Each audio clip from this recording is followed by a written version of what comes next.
Olá, pessoal. Voltando aqui para a nossa terceira parte do ponto 4, né? Principais convenções internacionais sobre mediação e arbitragem. Então, vamos prosseguir esse assunto. Bem, pessoal, a gente estava falando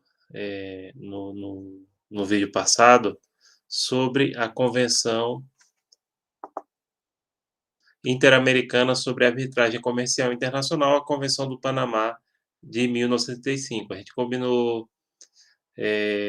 fazer vídeos de 20 minutos, então a gente vai prosseguir nessa média, tá certo? Então a gente tinha comentado o artigo 1º, o artigo 2º, agora a gente vai prosseguir. No artigo 3º, explicita que na falta de acordo expresso entre as partes, a arbitragem será efetuada de acordo com as normas de procedimento da Comissão Internacional de Arbitragem Comercial. Esse artigo 3º tem duas coisas que a gente pode concluir. Primeiro, isso a gente já tinha estudado na primeira unidade. As regras de arbitragem podem ser definidas pelas partes. E se as partes não definirem, aí é que vai seguir da Comissão Internacional de Arbitragem Comercial. Mas na arbitragem, assim como na mediação, sempre se dá preferência à escolha das partes, inclusive em relação às normas de procedimento e normas aplicáveis. No artigo 4º, da Convenção do Panamá 75, determina que as sentenças ou laudos arbitrais não impugnáveis, segundo a lei ou as normas processuais aplicáveis, terão força de sentença judicial definitiva. Sua execução ou reconhecimento poderá ser exigido da mesma maneira que a das sentenças proferidas por tribunais ordinários nacionais ou estrangeiros, segundo as leis processuais do país onde forem executadas e o que foi estabelecido a tal respeito por tratados internacionais. Esse artigo 4º é plenamente aplicado pelo Brasil. Como vocês sabem, uma sentença arbitral, e é isso que está falando, né? Ela vale do mesmo jeito que uma sentença judicial definitiva. Sentença judicial definitiva é aquela que transitou em julgado, é aquela que não tem mais recurso. Claro, a execução dela, ou seja, a aplicabilidade, o cumprimento, melhor dizendo, vai se dar do mesmo jeito que as sentenças judiciais proferidas nos tribunais internos do país. Bom, isso aí vocês reparem que a nossa lei de arbitragem, nossa lei de mediação, elas acabam reproduzindo, até porque esses tratados são anteriores. Num ponto de vista cronológico, talvez seria até interessante eu ter abordado esses tratados primeiro, mas como a gente começa geralmente, do geral para o específico, então a gente fez esse caminho. Então a gente começou falando dos tratados, aliás, tratados não, das normas internas, para depois abordar os tratados.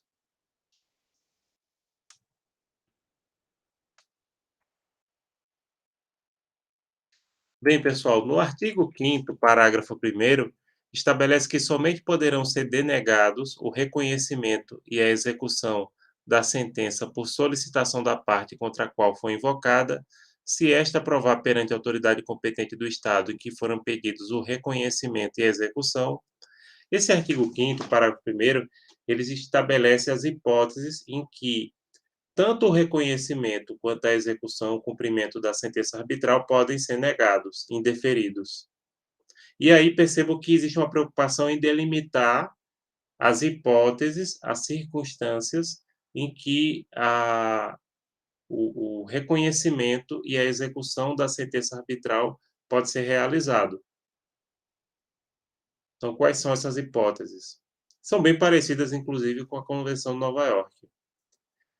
Que as partes no acordo estavam sujeitas a alguma incapacidade em virtude da lei que lhes é aplicável, ou que tal acordo não é válido perante a lei a que as partes o tenham submetido, ou se não tiver indicado a esse respeito, em virtude da lei do país em que tenha sido proferida a sentença.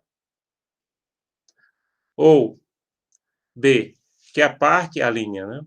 Que a parte contra a qual se invocasse a decisão arbitral não foi devidamente notificada a designação do árbitro ou do processo de arbitragem, ou não pôde, por qualquer outra razão, fazer valer seus meios de defesa.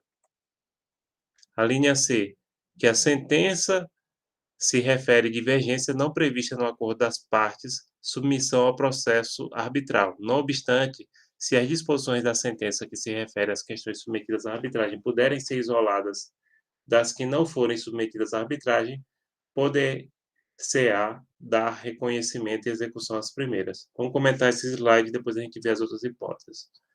Essas alíneas aqui, que a gente vê no artigo 5º, parágrafo 1º, primeiramente, a linha A fala da questão da capacidade. É capacidade no sentido aí de que a pessoa seja capaz, ou seja, que a pessoa seja maior e que a pessoa não seja interditada judicialmente, porque a capacidade de uma pessoa é presumida. Ou seja, todo mundo é capaz até que se prove o contrário. No caso, para uma pessoa ser considerada incapaz na maioria dos países do mundo, essa pessoa teve que passar por um processo de interdição judicial, no qual foi realizado, inclusive, exames médicos, psiquiátricos ou psicológicos para determinar que essa pessoa tenha um problema mental e, a partir daí, o juiz declara que essa pessoa está interditada, ela é incapaz. Então, a primeira questão aí é a questão da capacidade das partes, ou seja, se uma das partes não é capaz, a sentença arbitral é inválida. Segundo ponto é que aquele acordo, né, que as partes celebraram não estava válido perante a lei do país em que ele tenha sido submetido. Aí é uma questão de compatibilidade com a legislação interna. Na linha B, pessoal, tem a questão da notificação da designação do árbitro do processo de arbitragem, que são respeito, aliás, todas essas posições são respeito ao princípio do devido processo legal, que também é aplicado e deve ser seguido na mediação e arbitragem. Tem a ver com aqueles princípios ligados ao contraditório, coisa também que a gente viu na primeira unidade. E bem como nessa questão da defesa, da ampla defesa, né, que é o direito ao contraditório. Bem, na linha C, pessoal, está falando da questão do acordo das partes. Porém, aí percebam que eles até estabelecem uma exceção. Olha, se a parte da disposição da sentença arbitral ela é isolada das que não forem submetidas à arbitragem, pode-se dar reconhecimento à primeira parte que continuaria válida, quando a sentença se refere à divergência que não estava previsto e que tem alguma menção, por exemplo, a sentença tem uma menção em alguma coisa que não estava previsto no acordo para instalar o processo de arbitragem. Faz referência a questões que não foram decididas pelas partes. Aí pode ser anulado, né? Mas se a sentença tem uma parte que foi acordada pelas partes e outra não, a parte que foi acordada pelas partes fica sendo válida. O que não foi acordado pelas partes não fica sendo válido. Por quê? Tanto a mediação quanto a arbitragem demanda que tudo que for decidido pelas partes seja aquilo que for acordado na respectiva cláusula, que seria a mesma coisa que esse acordo aqui. Cláusula ou compromisso arbitral. A linha D, que a constituição do tribunal ou o processo arbitral não se ajustar ao acordo celebrado entre as partes, na cláusula no compromisso, ou na falta de tal acordo que a constituição do tribunal arbitral ou processo arbitral não se ajustar à lei do estado onde se efetuou a arbitragem, ou que a sentença não é ainda obrigatória para as partes, ou que foi anulada ou suspensa por uma autoridade competente do estado em que, ou de conformidade com cuja lei, foi proferida essa sentença. Percebo que são questões ligadas ao devido processo legal, né? Na linha D, pessoal, tem a questão de que o tribunal arbitral ou o processo não foi instalado de acordo com a cláusula ou compromisso arbitral, ou de acordo com a lei do estado onde se efetuou a arbitragem. Na linha E, fala da questão dos recursos. Então, se a sentença ainda não é obrigatória, a sentença arbitral, porque cabe recurso, geralmente a sentença arbitral não cabe recurso, né? Ou não foi publicada, porque a sentença para produzir efeitos arbitrários precisa ser publicada também, a não ser que esteja em sigilo, né? Mas assim que houve a decisão, informando que houve a decisão, precisa haver a publicação, mas não precisa publicar o conteúdo. Pode haver o sigilo do conteúdo, mas não necessariamente do processo. O que tenha sido suspensa também. No parágrafo 1º do dispositivo legal comentado, se define que poder-se-á também denegar o reconhecimento e a execução. Eu detesto mesóclise. Quem gosta de mesóclise é o nosso antigo presidente, né? Temer. Bom, pessoal, então, se define que poder-se-á também denegar o reconhecimento e a execução de justiça arbitral, se a autoridade competente do Estado que se pediu o reconhecimento e a execução comprovar que, segundo a lei desse Estado, o objeto da divergência não é suscetível de solução por meio de arbitragem, ou que o reconhecimento ou a execução da sentença seriam contrárias à ordem pública do mesmo Estado. Bem, nesse caso aqui, pessoal, esse pedido para negar o reconhecimento e a execução é feito pela autoridade competente do Estado, no qual se vai pedir o reconhecimento e a execução da sentença. Então, na linha A, define o seguinte: olha, pode ser negado a execução e o reconhecimento da sentença arbitral se naquele país aquele tipo de situação não pode ser resolvido por arbitragem. Vocês lembram que pode ser resolvido por arbitragem e mediação, em regra, no Brasil, direitos disponíveis e que sejam de partes que não sejam hipossuficientes, né? E B, que o reconhecimento contraria a ordem pública, inclusive é um critério muito usado, e até mesmo no Brasil, através da LINDB, para não se reconhecer sentença estrangeira ou até mesmo legislação estrangeira. No artigo 6º, indica que se houver pedido à autoridade competente, mencionada no artigo 5º, parágrafo 1, a linha E, a anulação ou a suspensão da sentença, a autoridade perante a qual se invocar a referida sentença, se o considera procedente, adiar sobre a execução da sentença e a instância da parte que pedir a execução poderá também ordenar a outra parte que dê garantias apropriadas.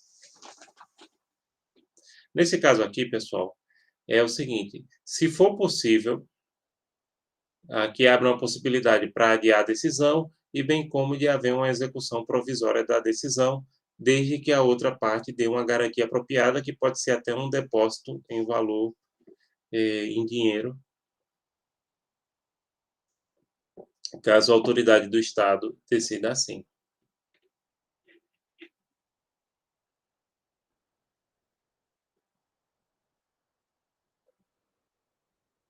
Então, tanto pode haver aqui um adiamento da execução, quanto também diz, não, vamos executar, mas como aqui existe um pedido de suspensão, vamos pedir uma garantia, que pode ser até um bem, dinheiro, geralmente alguma dessas duas coisas. O artigo 7º e 9º da Convenção do Panamá informa que ficará aberta a assinatura e adesão dos Estados-membros da Organização dos Estados Americanos. Então, essa Convenção do Panamá, ela só pode ser objeto de adesão e ratificação por estados que façam parte da Organização dos Estados Americanos, OEA. O artigo 11, parágrafo 1º, assegura que os Estados-partes que tenham duas ou mais unidades territoriais, em que vigorem sistemas jurídicos diferentes com relações a questões de que trata a Convenção, poderá declarar no momento da assinatura, ratificação ou adesão que a Convenção se aplicará a todas as suas unidades territoriais ou somente a uma ou mais delas. Aqui é no caso daquelas federações, a gente também falou nisso na Convenção de Nova York, né? Isso aqui é no caso daquelas federações como os Estados Unidos, no qual pode haver aplicabilidade de tratados em uns estados e outros não. Então, é para isso. E aí tem que se indicar em quais estados essa convenção vai ficar vigente. né? Isso aí ocorre nas federações que são descentralizadas. No direito constitucional tem uma denominação que eles chamam de centrípetas e centrífugas. Centrípetas, né, são aquelas mais concentradas, ou seja, e as centrífugas são as mais espalhadas, como o próprio nome indica, né? Então, no caso do Brasil, a gente tem um federalismo muito mais centralizado, no qual os estados têm pouca margem para adotar legislação, principalmente em relação a tratados diferentes da União, né?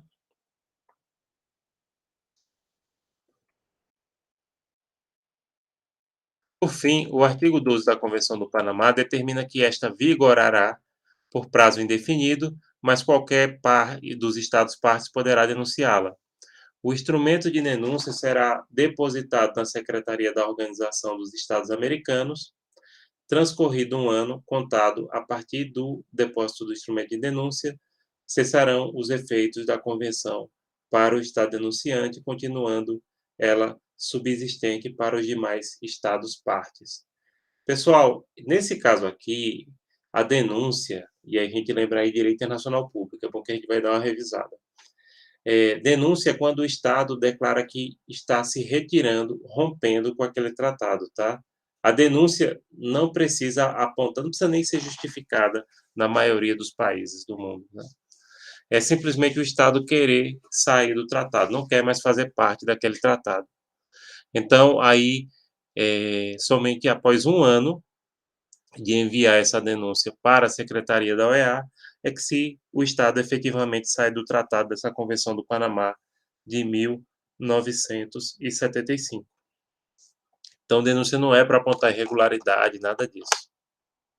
Denúncia é quando o Estado declara que não vai mais fazer parte daquele tratado, que está rompendo com aquele tratado. Acho que vocês nem se lembravam mais disso, né? Mas é importante, porque reparem, todo tratado, geralmente ele prevê essa questão da denúncia. Todo tratado.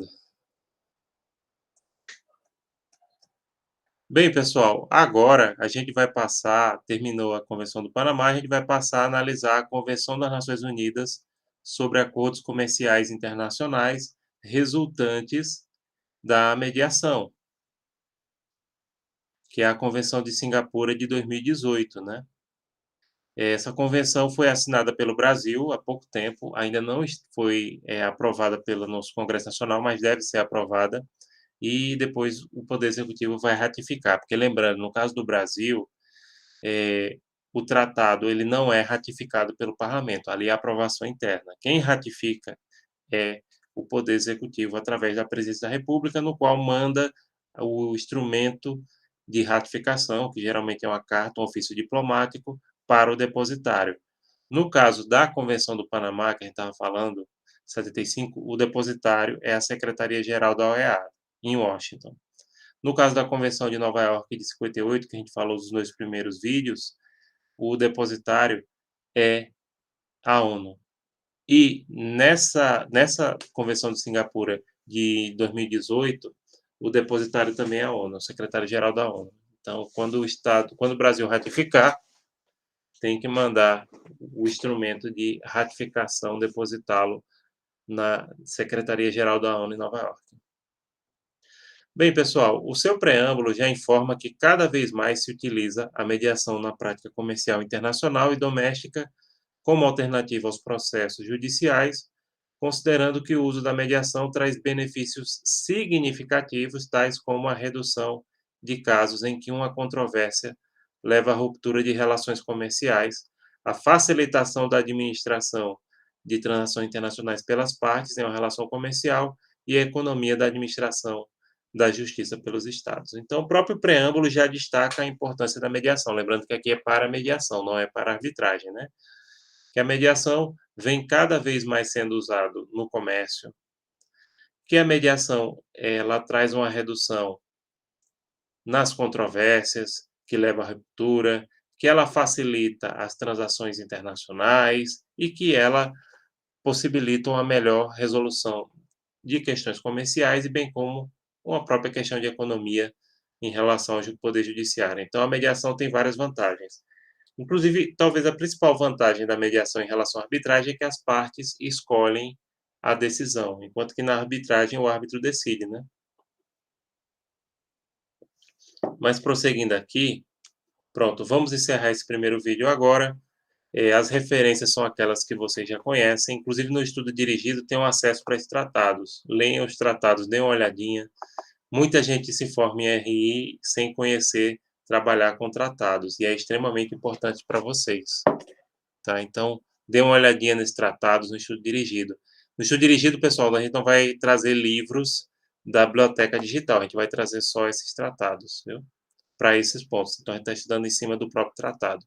Tá certo, pessoal? Então, terminamos aqui a terceira parte, até a quarta parte que eu vou gravar na sequência, né, para disponibilizar para vocês. Tchau!